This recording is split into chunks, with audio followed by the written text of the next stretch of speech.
నమస్తే, welcome to NSTV news. ముందుగా ముఖ్యాంశాలు. షామీర్పేట్ పోలీస్ స్టేషన్లో ఏసీబీ అధికారులు దాడులు నిర్వహించారు. ఈ సందర్భంగా ఏసీబీ డీఎస్పీ శ్రీధర్ వివరాలను మీడియాకు వివరించారు. ఈ నెల 20వ తేదీన షామీర్పేట్ పోలీస్ స్టేషన్లో ఓ చీటింగ్ కేసులో ఫిర్యాదుదారుడు అతని కార్యకర్తను తప్పించేందుకు షామీర్పేట్ ఎస్ఐ పరశురాం నాయక్ 2 లక్షల లంచం డిమాండ్ చేశాడని తెలిపారు. దీంతో ఫిర్యాదుదారుడు ఈ నెల 23వ తేదీన ఏసీబీ అధికారులను ఆశ్రయించారని చెప్పారు.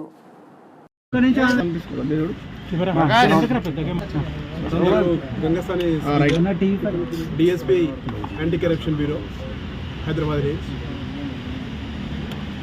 యాక్చువల్లీ 23వ తారీఖు నాడు మా దగ్గరికి ఒక కంప్లైంట్ బాధితుడు వచ్చి కంప్లైంట్ చేశాడు. ఏంటంటే షామీర్పేట్ పోలీస్ స్టేషన్లో పరశురాం అనే ఎస్ఐ అతన్ని ఫ్రెండ్స్ని ఆల్రెడీ తీసుకొచ్చేసి ఇక్కడ ఇంటరాగేషన్ చేశారు.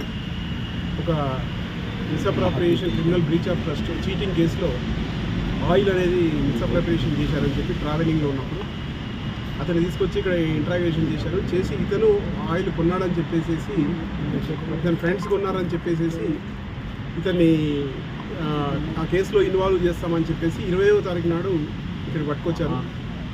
తర్వాత 21వ తారీఖు నాడు దాని గురించి అని చెప్పేసి 2 లక్షల రూపాయలు ఇవ్వాలని డిమాండ్ చేస్తే ఆ 2 లక్షల రూపాయలు అతని ఫ్రెండ్స్తో మాట్లాడేసేసి తీసుకొచ్చి 21st నాడు ఇక్కడ ఎవరైతే ఎస్ఐ గారి కారు ఉందో ఆ కారులో పెట్టేసాడు. ఆ 2 లక్షలలో మళ్ళీ కొంత అమౌంట్ తక్కువ వచ్చింది అని చెప్పేసి మళ్ళీ పిలిపించేసి అడిగి ఆ తర్వాత ఇంకా 20,000 రూపాయలు అధికంగా బ్రైబ్ కావాలని చెప్పేసి డిమాండ్ చేశాడు. 25,000 అడిగాడు. 25,000 ఇవ్వలేదని చెప్తే ఆఖరికి దాన్ని 20,000కు తగ్గించేసి ఇంకా అతనితో పాటు కానిస్టేబుల్స్ వాళ్ళ గురించి అని చెప్పేసి ఇంకొక 2,000 కూడా ఎక్స్ట్రా కావాలని అడిగాడు. ఆ 22,000 ఇవాళ తీసుకురావాలని చెప్పేసి మార్నింగ్ ఫోన్ చేశాడు. మా దగ్గర అది ఎఫ్ఐఆర్ చేసేసి ఇక్కడికి వచ్చాము. అరౌండ్ 1:15 ఆ టైంలో లోపలికి వచ్చాడు. వచ్చినాక ఇతనితో మాట్లాడేసి ఆ అమౌంట్ని పక్కన డస్ట్బిన్ పెట్టుకున్నాడు. డస్ట్బిన్లో వేసేసి వెళ్ళాలని చెప్పాడు. డస్ట్బిన్లో అమౌంట్ వేసేసి కంప్లైంట్ బయటకు వచ్చేసి మాకు సిగ్నల్ ఇవ్వగానే మేము లోపలికి వెళ్ళిపోయి చెక్ చేశాము. డస్ట్బిన్లోకి వెళ్ళి 22,000 ఎస్ఐ గారి సమక్షంలోనే మేము రికవరీ చేశాము. అరెస్ట్ చేశాము. ఇవాళ నైట్ లేదా రేపు మార్నింగ్ వరకు ప్రొడ్యూస్ చేసాము. ఎందుకంటే వాళ్ళ పేరు మీద ఇతను అడిగాడు కానీ వాళ్ళు తీసుకోలేదు. ఇతనే యాక్సెప్ట్ చేశాడు. వాళ్ళ డిమాండ్ కూడా ఈవెన్ కానిస్టేబుల్స్ ఎవరు డిమాండ్ చేయలే.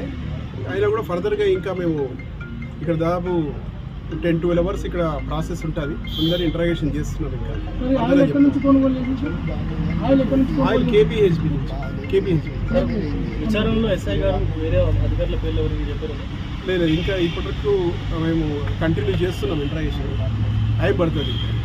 సార్ ఎస్హెచ్ఓ గారికి ఏమైనా సమాధానం ఉందా? ఇప్పటివరకు ఎస్ఐ గారిని అయితే ఇంకా పూర్తిగా విచారిస్తున్నాము. 3-4 అవర్స్ టైం పడుతుంది కంప్లీట్ ఎంక్వైరీ చేశాక. బిఫోర్ అరెస్ట్ ఏమన్నా తెలిస్తే మీ అందరి సహకారం ఉంటేనే ఈ అవినీతిని పూర్తిగా అంతమొందించవచ్చు. దాని గురించి 1064 అనేది 24 అవర్స్ అవైలబుల్ ఉంటుంది. Toll free number anti corruption బ్యూరోది 1064. ఇలాంటి బాధితులు ఎవరైనా కూడా ఎప్పుడైనా కూడా కంప్లైంట్ చేయొచ్చు.